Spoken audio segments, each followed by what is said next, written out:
welcome to the show. And today for our first guest, we have Kaveri Sequeira, a certified health coach and author, and she's here today to talk to us about the 6 types of hunger. Welcome, Kaveri. Great to be here, Linda. I love being here. And today you're talking about the 6 types of hunger. So what are the 6 types of hunger? Yes, so there are 6 types of hunger, and I'm going to start with the first type of hunger, which is the only genuine hunger that we have, and it's called nutritional hunger.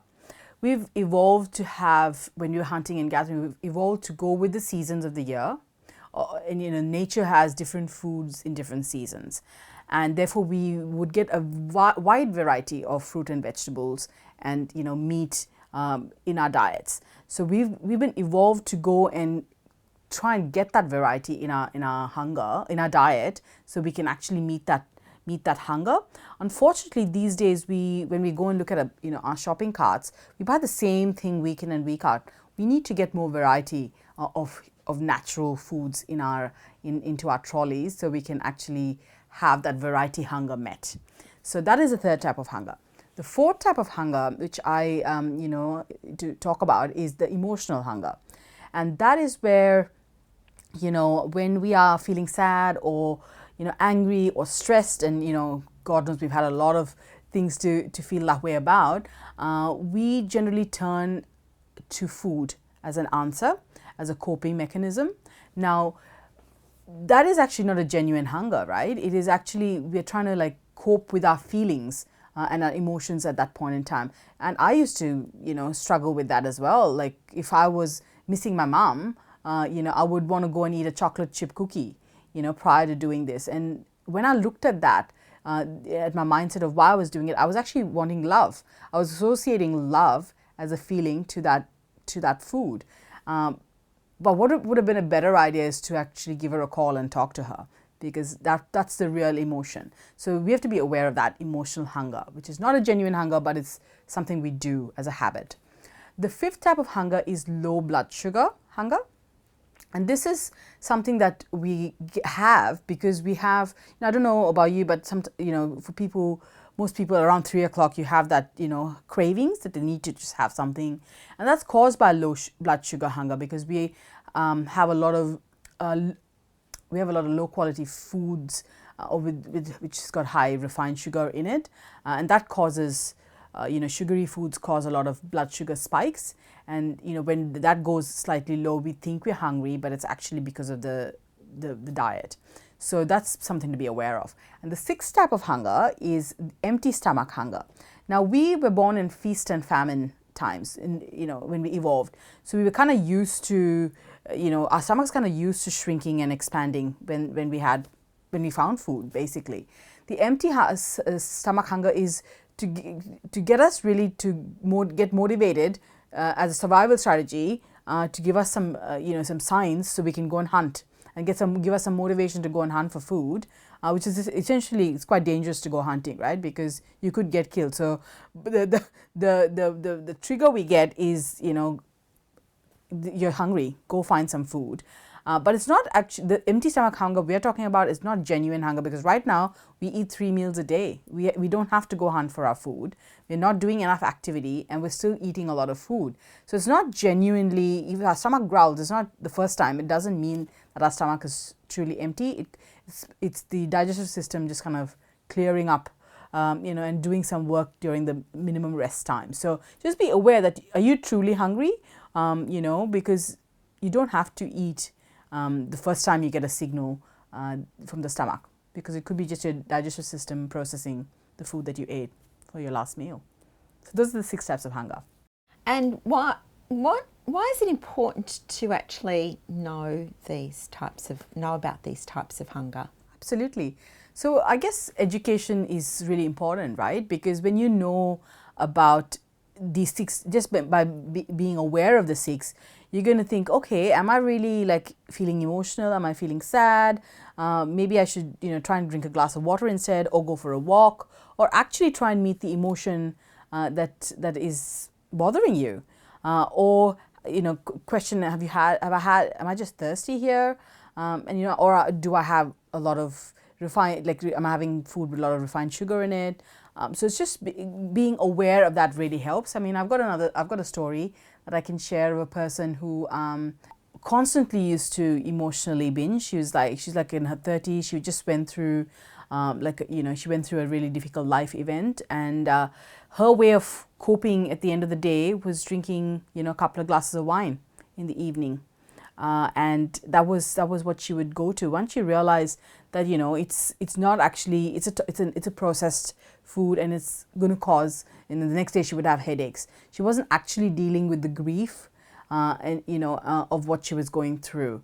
So that's where an emotional hunger trigger was done. She coped with alcohol, whereas in evolution we didn't actually have alcohol in our diet. So she's actually not following the natural human diet, and as a result not even meeting her emotions. So it's just good to be aware of what those triggers are and actually deal with what is actually in front of you, not because it's not a genuine hunger. It's not your nutritional hunger. So Kaveri, then for our viewers, how can they tell? What would be your tips on how they can tell the difference between the types of hunger? Yeah, sure. So if it's thirst hunger, for example, the best thing you could do is say, have I had enough water today?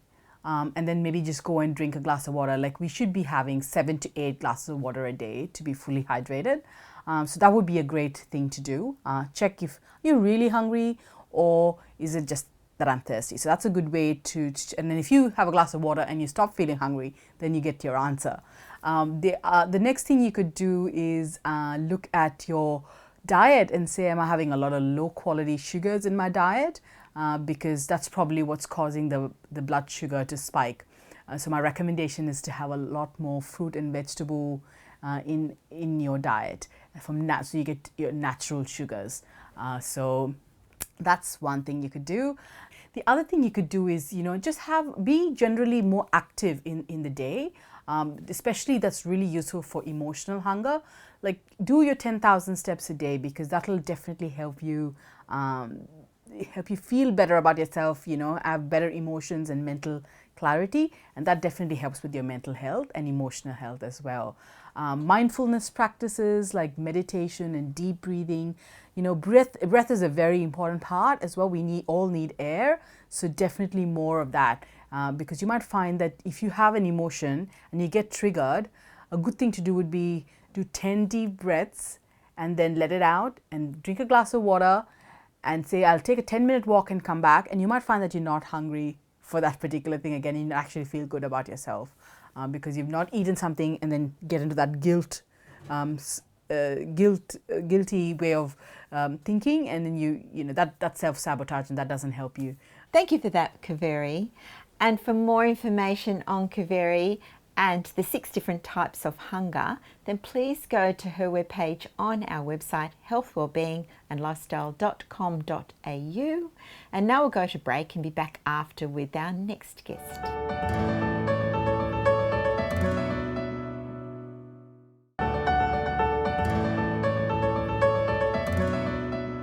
Welcome back. We are here with Heather Bell Murphy, a health, life and love coach, and today our topic is healthy eating for a healthy love life. Welcome, Heather. Thank you, Kirsty. Now, can you tell me how the two are connected? Absolutely, love to. This probably relates more to women and to female clients that I've worked with previously, having worked in the area of self-love and a healthy weight for about the last 25 years. What I commonly find is women will think that they're not worthy of having a great relationship with themselves, and that of course includes food. It's not like a concept where we become, I would do anything for my children or the family and my significant others or my parents or my best friend or my sister, even the cat and the dog, but I don't have to worry about me because I'm going to be the well of sacrifice. And the funny thing is, or the irony there is, of course, that we really need to be the fountain of love. And a fountain self-waters in a way, and it's a really beautiful metaphor where we self-nurture and self-water and pay ourselves that respect.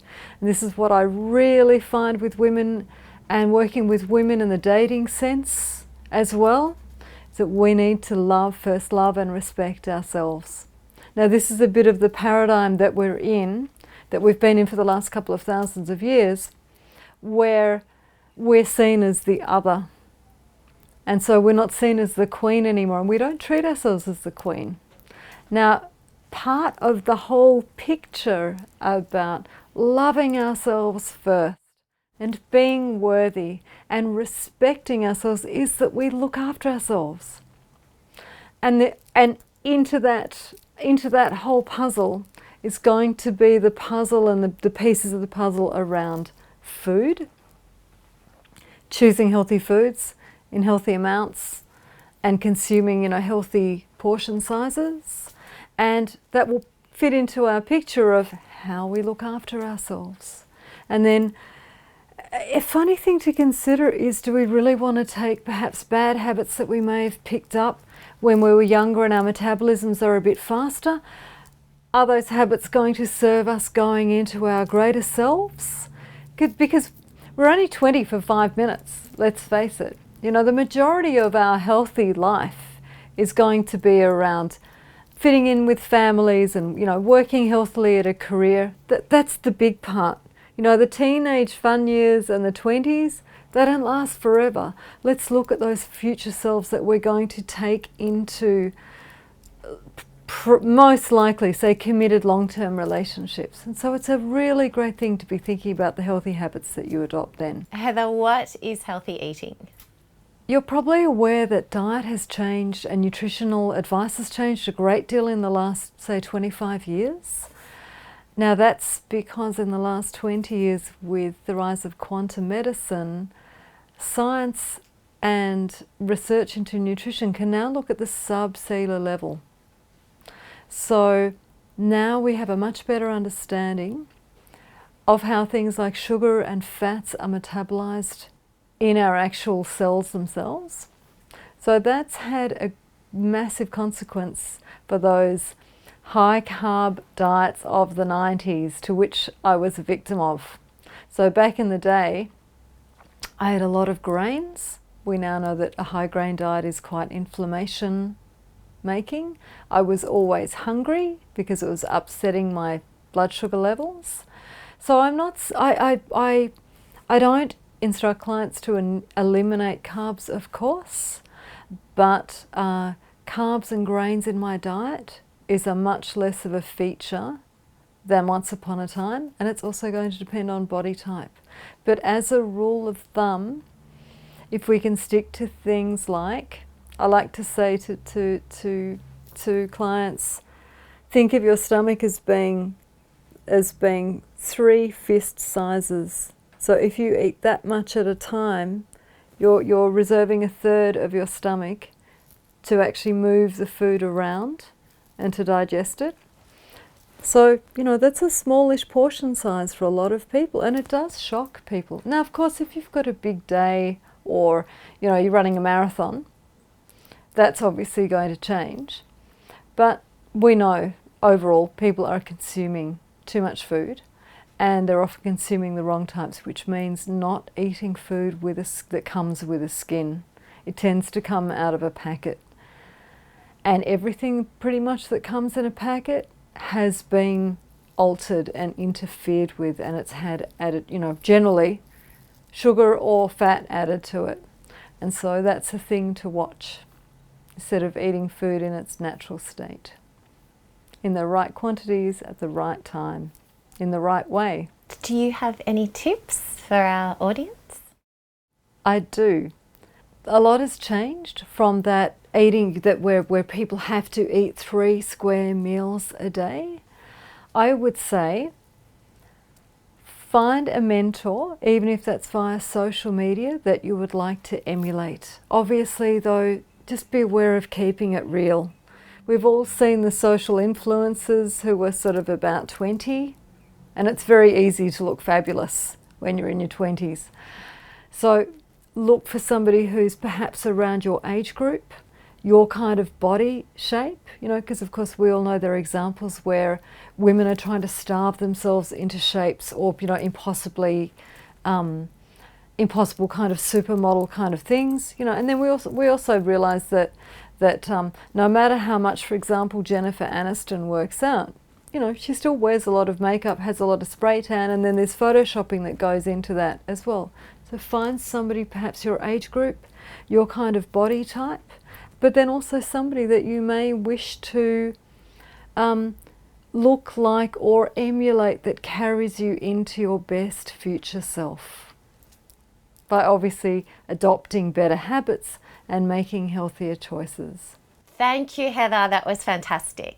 If you want more information on Heather Bell Murphy and healthy eating for a healthy love life, go to her webpage on our website, healthwellbeingandlifestyle.com.au, and we'll be right back after this break with another fantastic guest and fascinating topic. Stay tuned. After the break, optimizing coach Helen Mack is talking about maintaining momentum.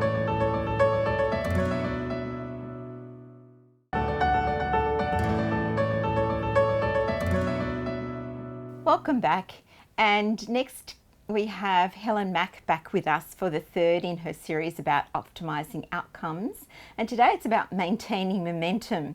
So over to you really, Helen. How do we maintain momentum? Isn't it hard? Sometimes we get things going, we just get started and then something gets in our way and we grind to a halt. Or it just feels so hard that we never even get going in the first place. So maximizing momentum is about taking advantage of the little improvements, of the little successes that we have along the way. So the idea here is, one of the important elements is celebrating success, even tiny wee ones.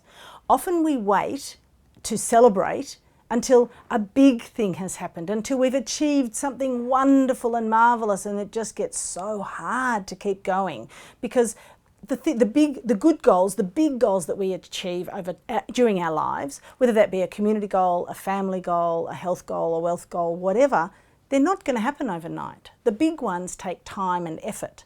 If we don't take time out along the way to go, yay, I made a tiny step forward, yay, I made that adjustment.